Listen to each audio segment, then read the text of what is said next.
copy of the report. I'll get you a copy. So I'm speaking on behalf of the Paul's the report you're seeing is the same report that we've been generating for the last year or so. Frequent reports, one by program, one by division, one by funding source through October. You'll see that 33% of the year has gone by. I don't really see that there are any particular line items that are issue. Some of them are running over 33%, but there's a lot of factors involved when that happens. We have some one-time expenditures we pay early in the year that kind of skew the percentages early in the fiscal year. We have programs that end once you hit 100%, the program's over. We have other programs where there's additional funding we know is coming in, so if the percentage looks like it's high right now, and additional funds come in, that'll lower it back down. Anyway, there's not really any particular line items on the report that I really see an issue with for 2012 right now. I don't know if you have any questions about the report or not. If you don't, obviously you can give me a call or call about it if you want to. On the other issue was on the 2013 budget. The budget that you saw last time the board met, that's the budget that got entered onto the system. It will be available to the governor, to the legislature. The only thing that really changed on there is we have put our best guess projection of federal funds on. We put whatever was appropriated by the legislature into that 2013 budget, with the exception of the UI interest that was appropriated, because $4.2 million was appropriated. However, the interest being earned off of that account is so low that we don't project more than about $400,000 to $500,000 being available for 2013. That's all that's left in that account. I think the interest rate is less than 1%, I believe, that we're even earning off of those funds. So there's no way at this point in time we can see we're going to actually have $4.2 million. Other than that, that's about it. I know it takes a while to go through these numbers, but like I said, if you have any questions about them, you can feel free to give me a call or call.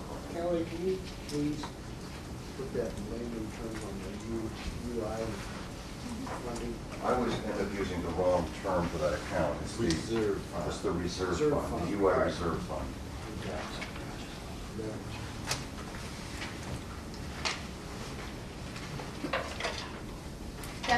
That's the $150 million fund behind the SEC fund that we use to pay benefits from.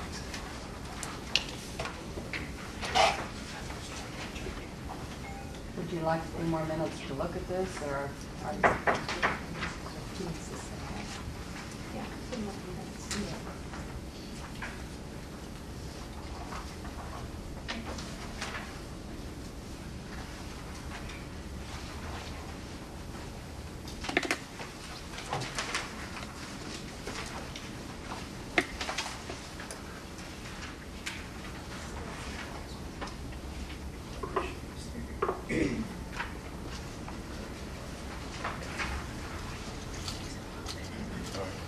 Kelly, what is the Social Security WIT? What is that?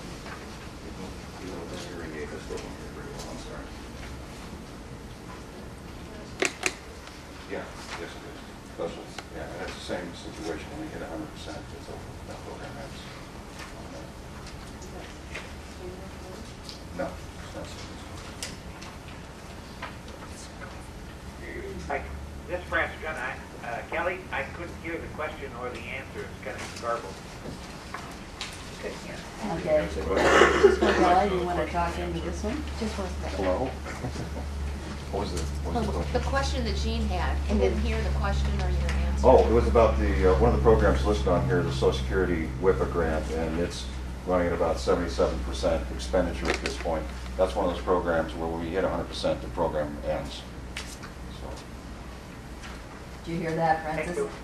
Yep, thank you. You're welcome. You ready? Sure. I'm Gary Bateman. I was going to give you a brief briefing on security and what we're doing in workforce development and how we're trying to keep our systems secure. If most of you are familiar with security, security's always been important, but it is changing drastically in the past few years from what we've had before. Traditional security threats, we used to think of hackers being solo programmers that are sitting in their mother's basement and trying to see what systems they can get into. Most of these were done through software exploits where somebody didn't keep their system patched and they were able to get by the systems that were in place. Or phishing schemes. Phishing scheme is where you get an email that says, oh, I'm from Nigeria and I've got to escape the country, and if you'll click on this, we'll give you all kinds of money. People are aware of those kinds of things now, so they don't become that big a problem. That's traditional, what we've been faced with. Ways we've protected in the past is with firewalls, which will block unauthorized traffic, so you only open ports to what you need to come in. Antiviruses, I'm sure all of you are familiar with Norton Antivirus or McAfee that you have on your home computers. It's the same thing in business. Web filters, which kind of control which websites people are allowed to get to. And that has typically been sufficient to block the kinds of things that are going on.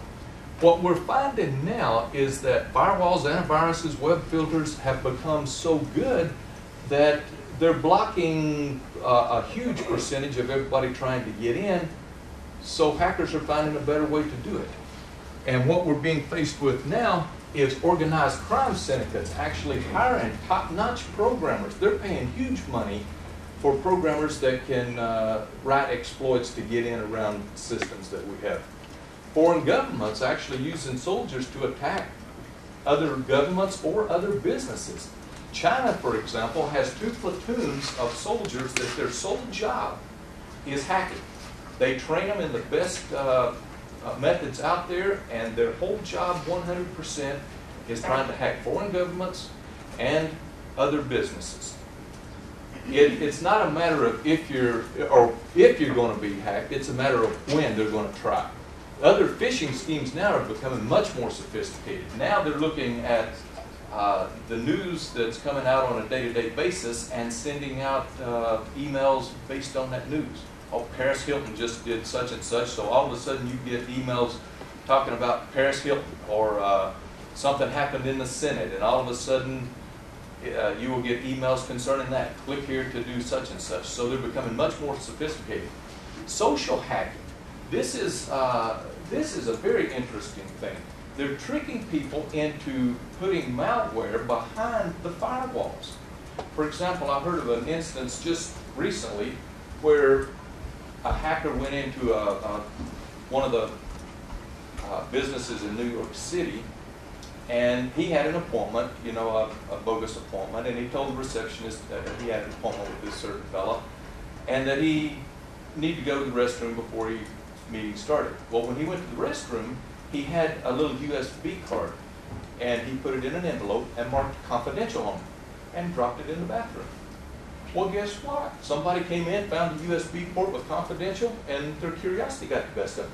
They plugged it into their computer, and it immediately bypassed all the firewalls, all the protections they had in place, and installed the malware on the systems. So they had access to the data that's in that system. Those are the kinds of things that we have to train our people now, because it's much more sophisticated than what it used to be. By the way, if you find a USB card in the parking lot, do not plug it in anywhere. It's not a good idea. New threats, social networks. Social networks, things like Twitter or Facebook or other kinds of things like this are opening new avenues for people to get in. Very good example, again in New York City. We just had a security briefing down in Nashville where the FBI, Homeland Security, and others were there. And some of these threats that they were talking about came out of this. But they were talking about one of the foreign governments was trying to get into a business in New York City. All the front doors were closed. They had good firewalls, they had antivirus protection, they had everything covered that they knew of. So they started searching Facebook to find employees that worked there. And sure enough, they found a young lady that was a secretary to one of the vice presidents. There was nothing wrong with her Facebook account. It was very legitimate. She hadn't put anything inappropriate there. It was just the normal stuff. Here's the pictures of what we did last weekend or other things such as that. They found out, though, through that she went to a particular high school there in the area. So they went to the yearbook of that particular high school and started searching for all the people she graduated with. They found one guy that she had graduated with that did not have a Facebook account. So they created one in his name and then sent her a message that said, you know, hey, we graduated. You probably don't remember me. I was just a band geek.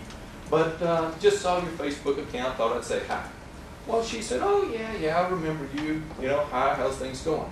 Well, a couple of days later, they sent her another message that said, oh, I was out at the beach last weekend and ran into a couple of our friends. Click here to see the pictures. When she clicked, they installed malware immediately. And they were behind the firewall because she had invited them in. Those are the kinds of things that we're trying to train our people now not to do or how to get around. Things that we're doing to protect our systems.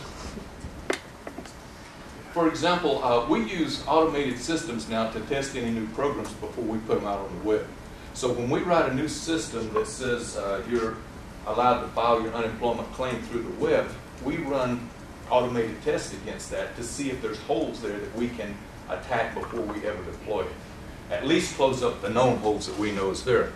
We also have hired security firms to test the network for penetration tests.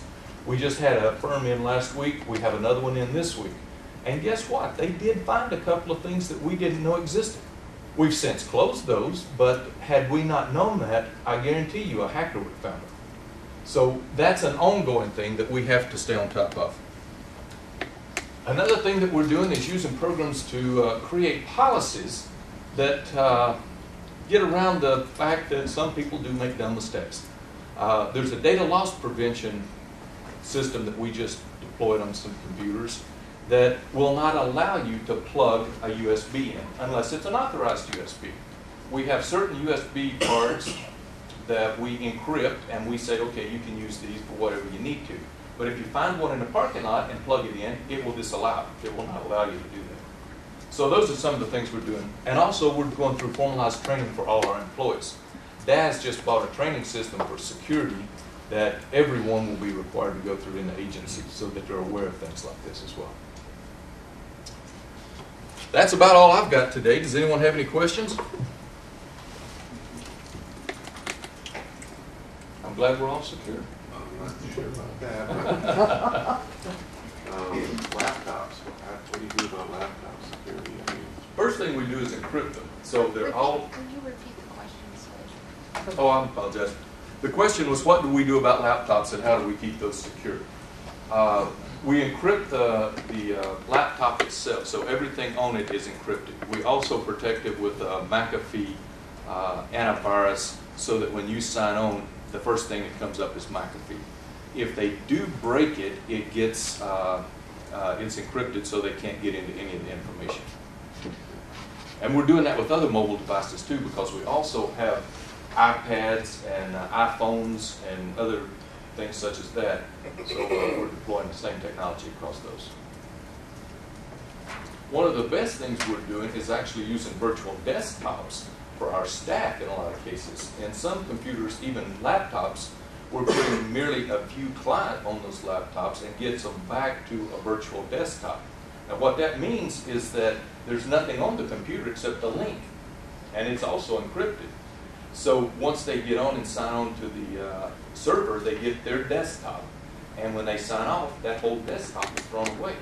They keep their personal settings, but the desktop itself is thrown away. So if they do pick up malware, viruses, or things like that, it's destroyed as soon as they sign off. That's one of the best securities that we have. How does an employee know if they have picked up a virus on their laptop? We run software continuously. We scan our computers continuously, and they have software on their laptop that will come up and tell them. That's a high percentage it will catch. We did catch one last week that none of our systems caught. So by scanning them over and above what we're doing there, we're catching those kinds of things. How does somebody who is just an Iowan who has a laptop, who picks up, one of your examples, who picks up something, some type of virus, Yes. how does just a person on the street know if they pick one up or not before it's done a lot of damage or not? In some cases they won't, but if you're running Norton Antivirus or Trend Micro or some of the others that are out there, they do a pretty good job of telling you that you picked up a virus or preventing the virus from coming in the first place. They offer updates on a daily basis, not daily, but in some cases weekly basis, that you need to apply as soon as they come in, because you need to keep your software patched and you need to keep the latest updates there. There's things called zero-day exploits, which means that as soon as something is discovered, they respond to it. But there's a case that if you don't put your updates on, you're exposed to that virus before you get your updates on the computer. Yes, sir. I look at some of the faces here, and people look like they're going to be sick. One of the questions I have is, you get union personnel here, you've got legislators, you've got business people. What is the number one thing that these folks, when they go back home, can tell their people to do to make sure that they're protecting themselves from your training in Nashville? Is there one or two specific things I apologize. that are key takeaways? Be very suspicious. Don't just, the social hacking that has become so prevalent trades on people's acceptance or people. It's like a pickpocket. You're not going to let somebody get close to you, but if it's somebody that you don't suspect, they can pick your pocket in a heartbeat. It's the same here. If you find a USB card, don't plug it in. If you get an email that promises you lots of things that are too good to be true, don't click on that. It's not a good idea. If you get one from your bank that says, we're going to close your account, take all your money, unless you click on this account, pick up the phone and call the bank. Don't click on the account that's there. Give them the example that we just had in unemployment claims with the business account. I'm sorry, I'm drawing a blank. We just, do you call that? We just got it this week. We had a notification that sometimes businesses were getting a letter or an email that said the last deposit that your company made for their unemployment benefits into their unemployment account did not work. Please resubmit to this particular address. Yes. It looks very official, looks very much associated Right. with an unemployment informational piece one might get. And the weird thing to this one that I remember now is that it came with an IWD address on it. Yeah. It looked as though it came from inside the agency. Now they had spoofed the address, it was not legit, but just looking at the email, you would never have known that. So we all have to be very vigilant in what we're opening and what we're using. On the social networking, if we get, this has happened recently to us, you get an email from a friend who is a friend, Mm-hmm. and it says regarding something, and it doesn't make sense to you, I deleted it, but it happens now, and Sure they does. pick up that email and then they send it to you, saying it's from them, but it's not. You're absolutely right. And there's no way of knowing it just looking at it. You just have to develop that sixth sense that this doesn't look right. Yeah. So, with the virtual access points, how are those being secured? I mean, if you're having, a workstation in a Worley Public Library. Yeah, perfect question. What happens is that you have nothing on that computer, whether it be the library's computer or our computer that we're loaning them. You have nothing there but a link back to our servers. And once you link back in there, you get a brand new desktop. And it creates on the fly as they need one. If they happen to go to sites they shouldn't or some way get malware on there while they're surfing, as soon as they sign off, it's destroyed. They throw it away. It's just like if you pick up a virus on your laptop, you take it into Best Buy, they wipe the thing completely and put new software on it. It does exactly that on those virtual desktops as we go through. Anything else? I want to follow up with Mr. Conrad. So it can't get back to the original servers, to the base servers from the access point? That's true. But it can get to the access point. I'm not sure. If they open it at the access point in the library or somewhere, that can be infected? If they happen to get a virus while they're on the system, Yeah. no, it cannot get back to that computer that they are running from. So therefore it can't get back to the base servers?